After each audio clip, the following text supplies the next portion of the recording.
మంగళవారం మంచిది కాదు అని ఒక కుక్కని కన్విన్స్ చేయలేం.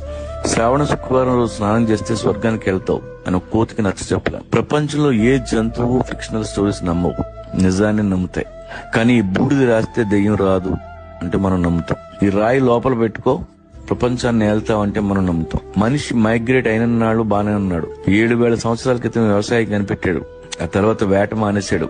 ఇంటి చుట్టూ పంట, చేతిలో కంచం, పని తగ్గింది. అక్కడి నుంచి అన్ని దరిద్రాలు చుట్టుకున్నాయి. తర్వాత దేవుడు పుట్టాడు, మతం పుట్టింది, బిలీఫ్ సిస్టమ్స్ తయారయ్యాయి. వాటి మధ్య పెరిగాం. క్వశ్చన్ చేసే ధైర్యం లేదు. నలుగురితో నారాయణ, గుంపుతో గోవింద. ఇప్పటికీ మైగ్రేషన్ లో ఉన్న అన్ని జంతువులు నిజంలో బతుకుతాయి. మైగ్రేషన్ ఆగిపోయిన మనం అబద్ధంలో బతుకుతున్నాం. ఫ్రీగా ప్లేట్లోకి అన్నం వచ్చిన రోజులు ఇలాగే ఉంటాం. కానీ వేటగాడు ఎప్పుడు అలర్ట్ గా ఉంటాడు. మీ వేట ఆపొద్దు, మీ ఊళ్ళో ఉండొద్దు, కడుపు నిండిన వాడి పక్కలో అసలు కూర్చోవద్దు.